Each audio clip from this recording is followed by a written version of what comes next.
Hello, good evening students. Today in 11th class physics, we'll be doing some numericals based on work, power and energy.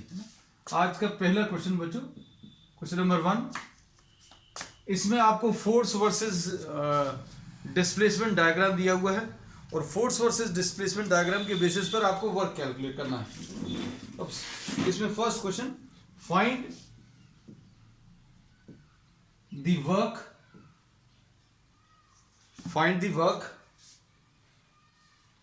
at the end of a displacement of, दो part है बच्चों इसमें. First part, suppose पहला part 20 metres, second part 40 metres. ये दो parts हैं. एक और पार्ट ले लो, अच्छा सी 80 मीटर्स. अब इसमें जो फोर्स वर्सेस डिस्प्लेसमेंट डायग्राम दिया हुआ है वो आपको ऐसा कुछ दिया हुआ है.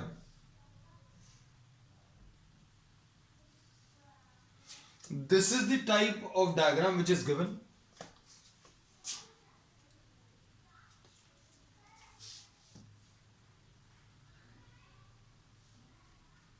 डायग्राम ड्रॉ कर लीजिएगा बच्चों साथ में. This is force versus displacement. इसमें फोर्स जो है बच्चों यहां पर ये 10 मीटर्स है और यहां पर ये डिस्प्लेसमेंट मार्क्ड है. तो डिस्प्लेसमेंट बच्चों कितना दिया हुआ है, दिस इज गिवन 20 मीटर्स. यहां पर ये आपको 50 मीटर्स है.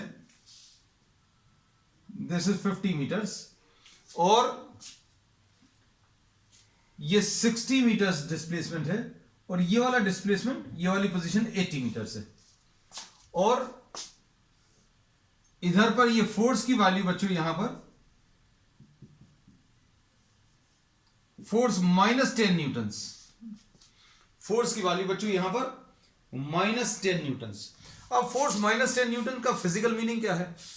अगर फोर्स सपोज किसी ऑब्जेक्ट में राइट की तरफ एक्ट कर रहा है तो फोर्स 10 न्यूटन अगर है then -10 newton means a force which will be acting in opposite direction. अगर अभी हम लोग बात करें कि अगर 10 न्यूटन सपोज अपवर्ड डायरेक्शन में पॉजिटिव लिया है तो -10 न्यूटन कैसा रहेगा, डाउनवर्ड डायरेक्शन में. सो -10 will be having a specific meaning कि इसमें फोर्स का जो डायरेक्शन है वो चेंज हो गया. अब देखो इसमें अभी हम लोग अगर देखें तो जैसे जैसे x की वैल्यू चेंज हो रही है, as the value of x is changing, the value of force is also changing, है ना. तो अब हम लोगों को ये पढ़ा हुआ है हम लोगों ने पिछली क्लासेस में कि work done by a force is given by what, the area under the force displacement diagram. Force displacement diagram के नीचे का अगर आप एरिया ले लोगे तो आपको क्या मिल जाएगा, वर्क डन मिल जाएगा. अब क्या पूछा है इन्होंने, work done for a displacement of 20 metres. ये सपोज ए पार्ट, तो 20 मीटर्स बच्चों कहां पर आ रहा है, 20 मीटर्स यहां कहीं पर है. So this is the area which is to be calculated. Force versus displacement diagram का एरिया लेना है और कितना एरिया लेना है, we have to take a area which corresponds to a displacement of 20 meters. इसको सपोज अभी हम लोग ने इस एरिया को नाम फर्स्ट दे दिया तो ये कैलकुलेट कर सकते हैं. W1 ये किस शेप का है बच्चों, ट्रायंगुलर शेप का है. तो ये ट्रायंगुलर शेप का एरिया कैसे मिलेगा, हाफ बेस. तो ये बेस बच्चों देखो कितना है, ये 20 मीटर है.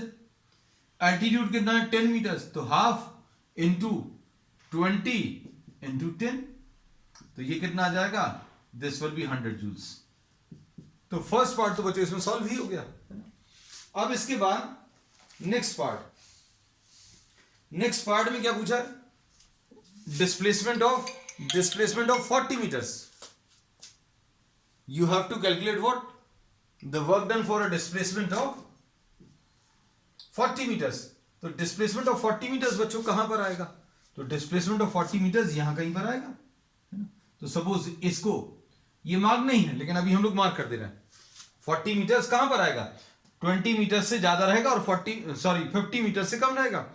और displacement of 40 metres will be greater than 20। Simple सी चीज है, 40 मीटर्स कहां पर लाई करेगा, 20 मीटर से बाद में रहेगा और 50 मीटर से कम रहेगा। सो this is a value which is larger than 20 and smaller than 50, तो यहां कहीं पर आएगा। अब आपको क्या करना है, 40 मीटर्स तक के डिस्प्लेसमेंट के लिए वर्क निकालना है। तो कैसे निकालोगे, ये अब हम लोग लिख ले रहे हैं, work done for a displacement of 40 meters will be equal to what, work done for the first या area of the first plus area of the second। आप ये वाला एरिया ले लो और ये वाला एरिया ले लो। अब ये एरिया तो अभी हम लोग कैलकुलेट कर चुके हैं, इसको अभी हम लोग A1 नाम देते रहे। A1 कितना बच्चों, A1 100 है। अब A2 एरिया कैसे निकालेंगे, तो A2 एरिया निकालने के लिए ये रेक्टेंगुलर शेप का है, तो ये 100 है और ये कितना बच्चों, ये 40 है, इसमें से 20 अलग कर दो, इस 40 में से 20 अलग करेंगे तो ये 20 बचेगा, तो ये आ जाएगा कितना, ये 20 आ गया इनटू द एल्टीट्यूड कितना है 10, तो ये आंसर कितना आ जाएगा 100 प्लस 200 यानी 300 joules. So this is the work done for what,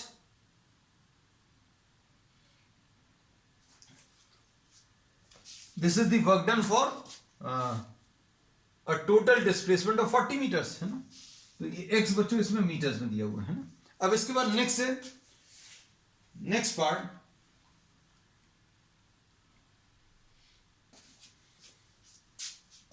third part, C part.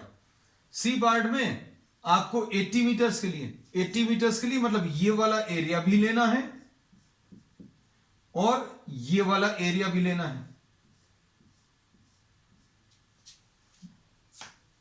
अब हम लोग ये एरिया कैसे निकालेंगे, ये देखो जरा यहां से, इसमें इसको फर्स्ट बोला, इसको सेकंड बोला, इसको अभी हम लोग थर्ड बोल दे रहे हैं।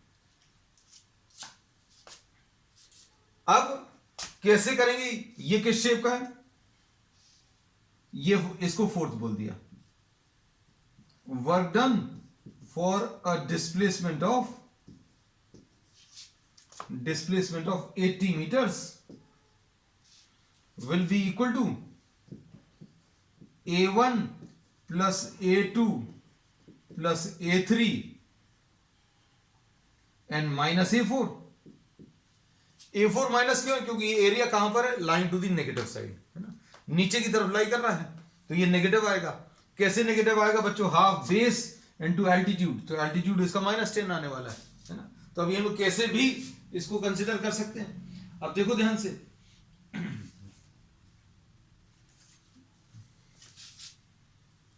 A1 कितना है, तो A1 अभी हम लोग निकाल चुके हैं 100 जूल्स है। A2 कितना है बच्चों, तो A2 भी अभी हम लोग निकाल चुके हैं 200।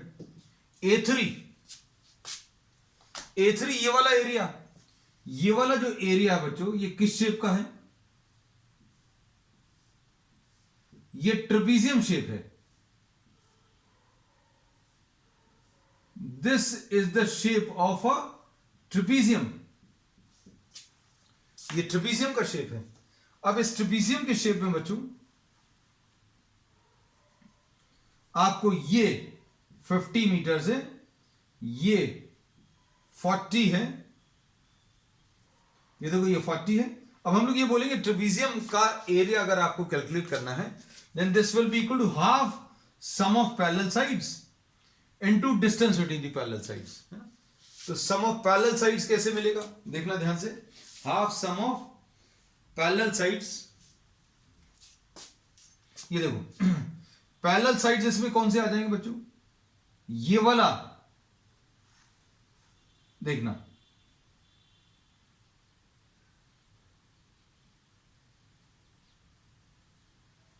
एरिया ऑफ ट्रेपीजियम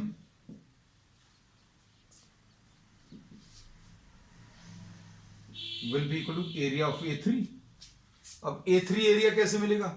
ये देखो, ये वाला, ये इतना 50 था यहां तक का, ये 50 मीटर्स था, ये 40, तो ये 10 आ जाएगा, ये 10 आ गया। फिर इसके बाद इस वाले एरिया को अगर आप देखो, इस वाले एरिया में ये एक पैरेलल साइड आ गया 10, अब ये वाला निकालना है, तो ये कैसे निकालोगे? ये पूरा इतना 60 है, यहां तक का ये 40 है, हम लिख दें क्या इसको? ये देखो बच्चों, यहां तक ये 40 है और यहां तक ये 60 है ना? तो ये कितना आ जाएगा बच्चों? ये 20 मीटर्स आ जाएगा।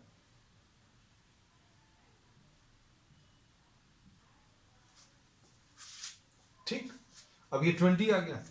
अब ये 10 कैसे आए ये भी मार्क कर दे रहे हैं, क्योंकि अभी कुछ बच्चों को कंफ्यूजन हो सकता है। ये इधर तक 50 था और ये 50 था ना, एक मिनट डायग्राम में एक बार और देख लें। और इधर तक बच्चों ये कितना, ये 40 था, तो ये कितना आ जाएगा? ये 10 आ जाएगा। ठीक, तो अब हम लोग ये बोलेंगे half sum of parallel sides, half into 10 plus 20 into distance between the parallel sides. दोनों पैरेलल साइड्स के बीच का डिस्टेंस कितना बच्चों? 10 है, तो ये कितना आ जाएगा? 30 इंटू 5 यानी कि 150। A3 की वैल्यू बच्चों कितनी? 150 आ गई। अब A4 कितना आएगा? A4, तो A4 अभी हम लोग निकाल सकते हैं।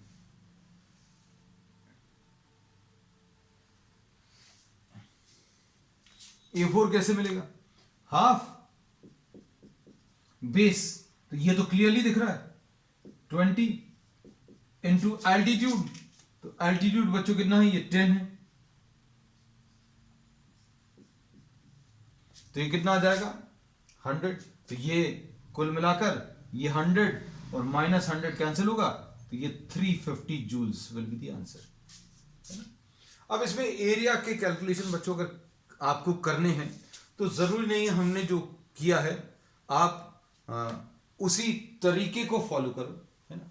आप इसमें कोई और तरीका भी ले सकते हो। जैसे अगर आपको सिर्फ 80 मीटर्स का पूछा हो, सिर्फ 80 मीटर्स का अगर पूछा है तो अभी आप डायरेक्टली भी सॉल्व कर सकते हो, है ना? आंसर अपना आ चुका है 350 जूल्स। लेकिन अब हम आपको इसमें यह बता दें कि अगर आपको इतनी सारी वैल्यूज नहीं पूछी हो, सिर्फ 80 मीटर्स का पूछा हो, तो क्या करोगे? ये 60 है बच्चों, ये 80 मीटर्स है, ये -10 है, ये +10 है ना? और यहां पर ये कितना था बच्चों? ये 20 था,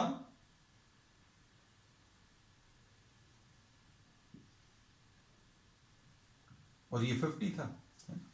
आपको अगर सिर्फ 80 मीटर्स का पूछा है तो अभी आप दो एरियाज निकाल लो, सिर्फ एक ये वाला एरिया और ये वाला area, A1 and -A2।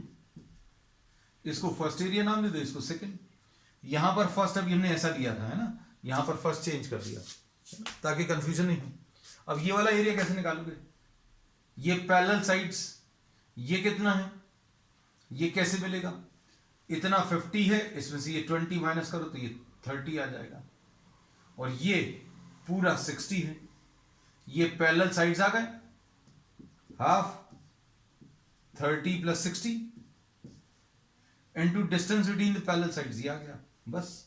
A2 ये वाला हाफ इनटू 20 इनटू ये वाला कितना है? -10। तो ये कितना आ जाएगा बच्चों? देखो 30 + 60 90, 90 इंटू 10 900 डिवाइडेड बाय 2 -100 यानी 450 -100 यानी कितना? 350। आंसर परफेक्टली बिल्कुल वैसे ही है ना? तो कैसे भी इसको सॉल्व कर सकते हैं। अब इसके बाद next question,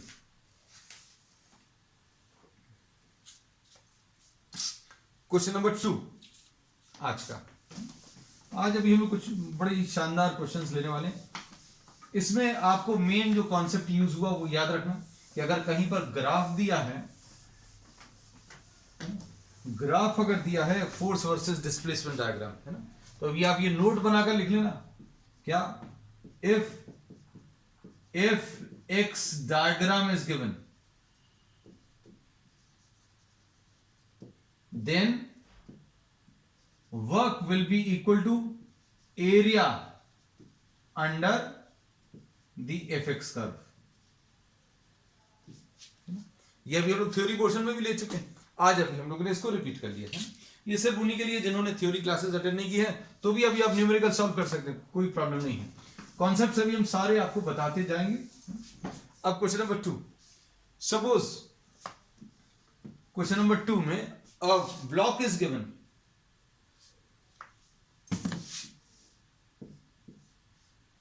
a 20 kg block is given and इसके ऊपर a force of 10 Newton is applied, a force of 10 Newton is applied और इसमें कोएफिशिएंट ऑफ फ्रिक्शन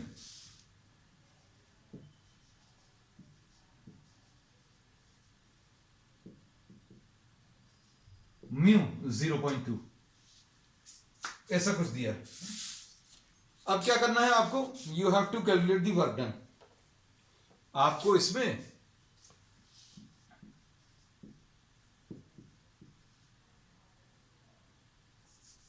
कैलकुलेट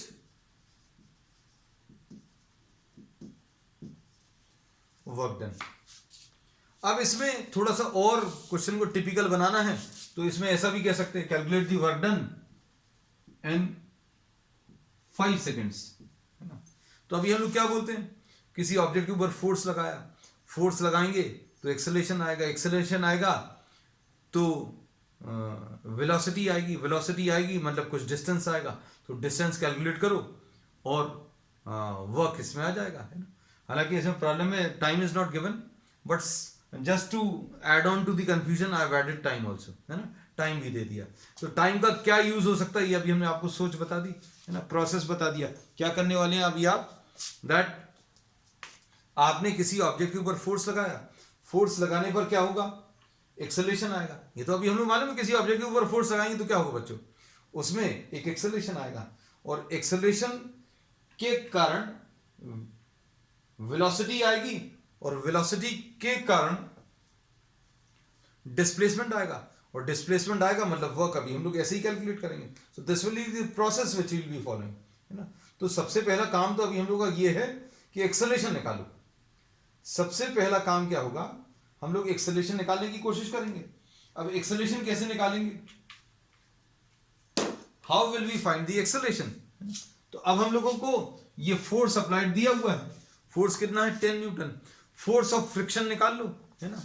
अभी हम लोग क्या करेंगे बच्चों, इसमें फोर्स ऑफ फ्रिक्शन निकाल लेंगे।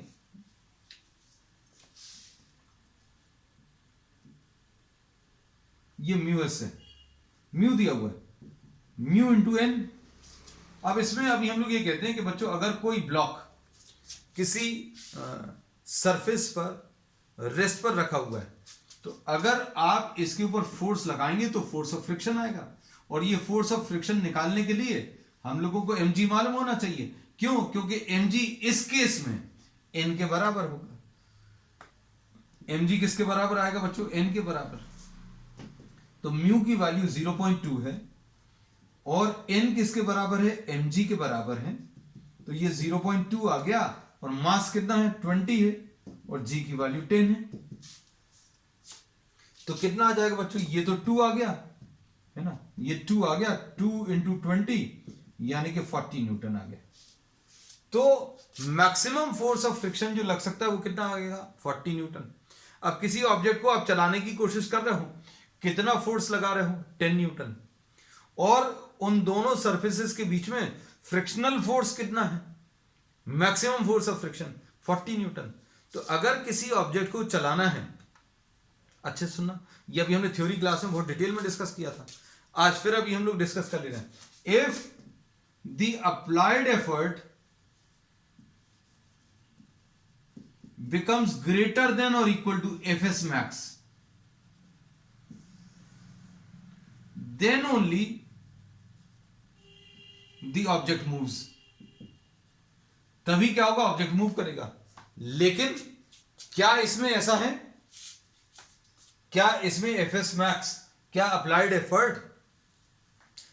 एफर्ट जो है क्या फोर्स ऑफ फ्रिक्शन से ज्यादा है? No. In this case, in this problem, the applied effort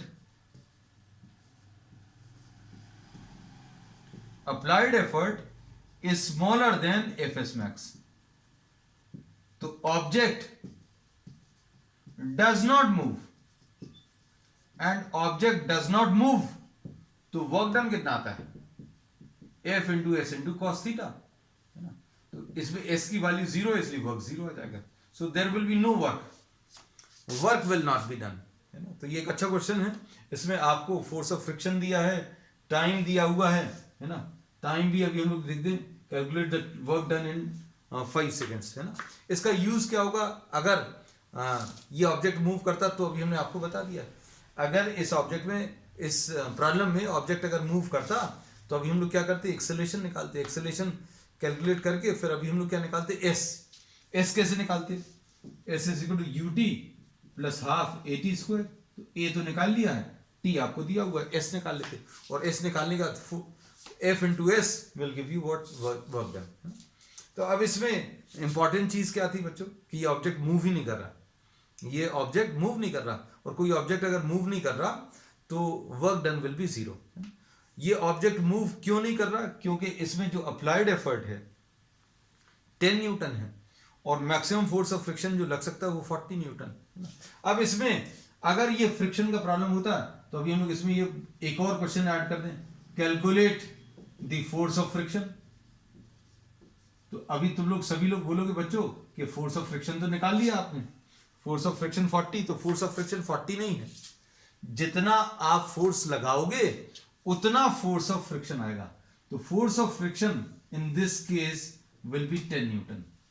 अगर आप 10 न्यूटन लगाओगे तो फोर्स ऑफ फ्रिक्शन भी 10 न्यूटन आएगा. अगर आप 20 न्यूटन लगाओगे तो ये फोर्स ऑफ फ्रिक्शन भी 20 न्यूटन आएगा. 30 न्यूटन लगाओगे तो फोर्स ऑफ फ्रिक्शन भी 30 न्यूटन आएगा. और जैसे जैसे अप्लाइड एफर्ट बढ़ता है वैसे वैसे फोर्स ऑफ फ्रिक्शन बढ़ता जाता है. मैक्सिमम कहां तक बढ़ता है वो वैल्यू हमें एफएस मैक्स से मिलती है ना. तो ये कहां तक बढ़ सकता है, 40 न्यूटन तक बढ़ सकता है. लेकिन अभी हमें इससे मतलब ही नहीं है, क्योंकि प्रॉब्लम में क्या दिया हुआ था, 10 न्यूटन लग रहा है. तो फोर्स ऑफ फ्रिक्शन कितना आ सकता है वो अभी हम लोग पता है. फोर्स ऑफ फ्रिक्शन कितना आ सकता है बच्चों, फोर्स ऑफ फ्रिक्शन इसमें कितना आ सकता है, मैक्सिमम 40 न्यूटन आ सकता है. So the object does not move. चलो अब नेक्स्ट क्वेश्चन ले लें बच्चों. इसमें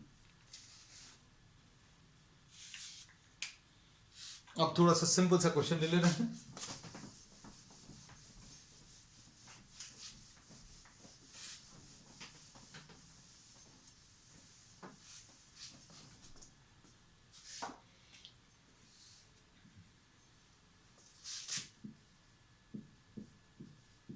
A constant force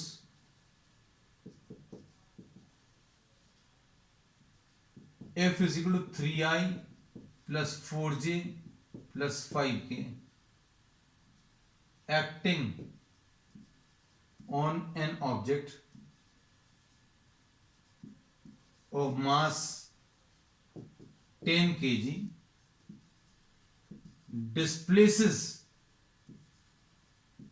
the object from R1 is equal to 2I minus J plus 3K to R2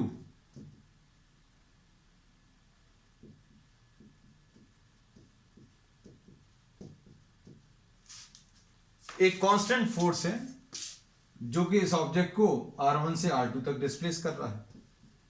calculate the work done. बहुत simple problem है. Work बच्चों कैसे मिलेगा, इसको S1 और S2 भी लिख सकते हैं ना,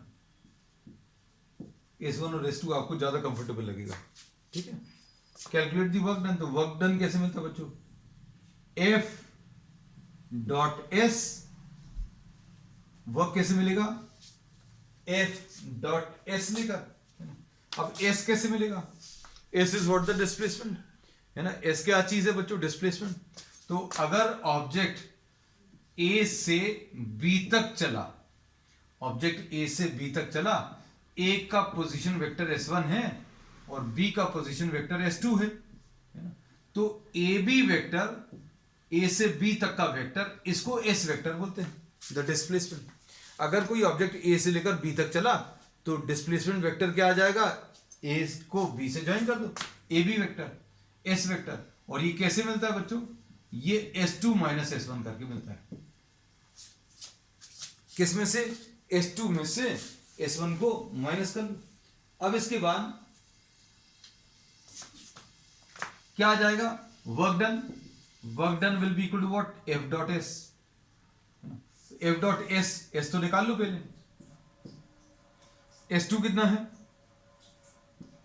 3i plus 4j minus 5k, minus S1 कितना है,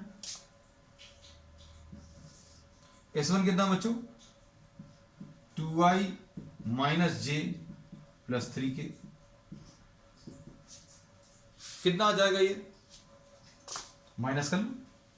तो अगर आपको दो पॉइंट्स दिए हुए हैं कि ऑब्जेक्ट यहां से वहां तक मूव कर गया, तो क्या करोगे, बाद वाले पॉइंट में से पहले वाला पॉइंट माइनस कर लो तो डिस्प्लेसमेंट मिल जाएगा। The object moves from A to B, तो B में से A को का पोजीशन वेक्टर माइनस कर लो, आपको डिस्प्लेसमेंट मिल जाएगा। अब 3i माइनस 2i, ये i आ गया, प्लस 4 माइनस माइनस 1, ये j आ गया, माइनस 5 माइनस 3, ये k आ गया। तो ये कितना आ गया, i plus 5j, i plus 5j minus 8k, ये क्या मिल गया बच्चों, S मिल गया। अब F कितना है, F 3i plus 4j plus 5k dot S कितना है 1i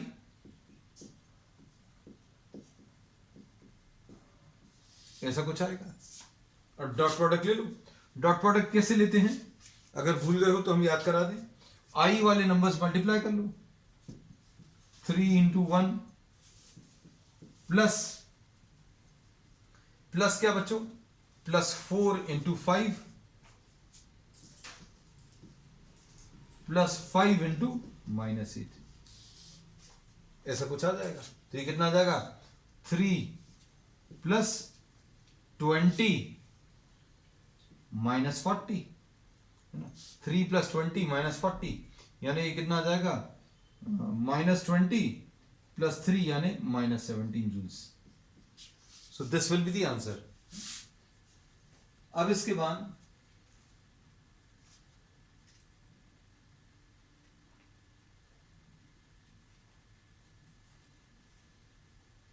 नेक्स्ट है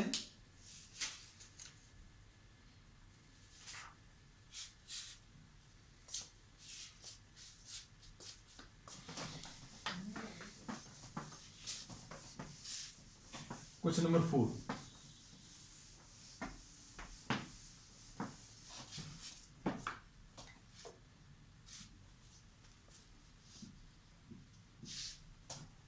question number 4, find the work done by a force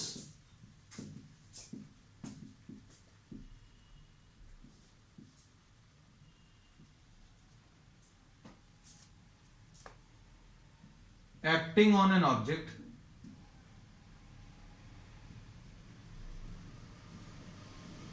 of mass 10 kg। ये देखो 10 kg पिछले प्रॉब्लम में भी दिया हुआ था, इसमें भी दिया हुआ, उसका कोई यूज नहीं हुआ था, है ना। अभी हम कुछ चीजें आपको दे देते हैं, या प्रॉब्लम में कुछ चीजें दी हुई रहती हैं जिनका कोई यूज नहीं होता, मतलब ये रिडंडेंट डेटा है, मतलब ऐसा डेटा है जिसका भी हम लोग सॉल्यूशन में कोई यूज नहीं करने वाले हैं। तो इसमें कोई दिक्कत नहीं है, आपको बस ये चीज समझ में आना चाहिए। कॉन्सेप्ट अगर क्लियर है, और अगर कॉन्सेप्ट क्लियर नहीं है तो आपको यही लगता रहेगा कि भैया 10 kg का क्या करना है ना। तो अब देखो इसमें क्या करने वाले हैं।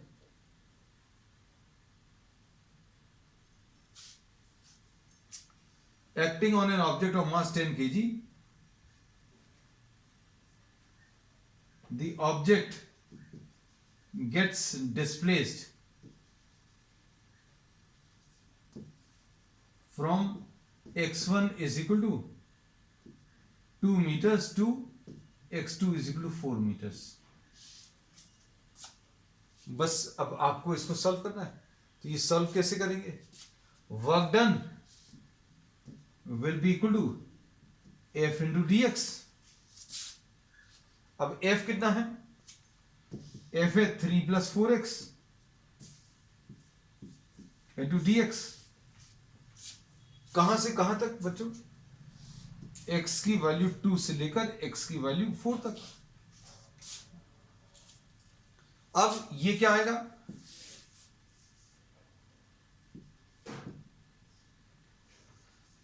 इसको अभी हम लोग 3dx लिख लेंगे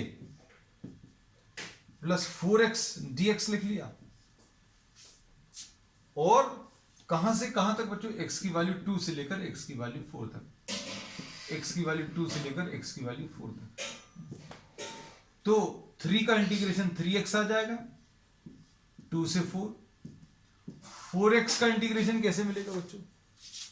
4x to the power of 1 plus 1 upon 1 plus 1। कहां से कहां तक? 2 से लेकर 4 तक। अब कितना आएगा इसके बाद?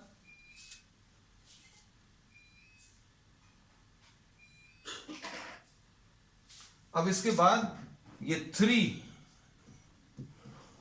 की वैल्यू 4, पहले अपर वैल्यू रखेंगे, फिर ये लोअर वैल्यू रखेंगे, और ये अपॉन 2, ये 4 अपॉन 2 तो इधर आ गया, ये x स्क्वायर, पहले ये अपर वैल्यू 4 स्क्वायर, फिर माइनस ये वाली वैल्यू यानी 2 स्क्वायर। तो ये कितना आ जाएगा? 3 इंटू 2 प्लस 2 इंटू 16 माइनस 4। तो ये कितना आ जाएगा? 6 प्लस 2 इंटू 12, तो 6 प्लस 24 यानी कि ये 30 joules. If this is in metres, है ना, ये न्यूटन्स में और ये मीटर्स में है, तो answer will be in joules. तो बच्चों आज के लिए इतना ही। We will continue with many more such numericals and many more such concepts in the next. That's all for today.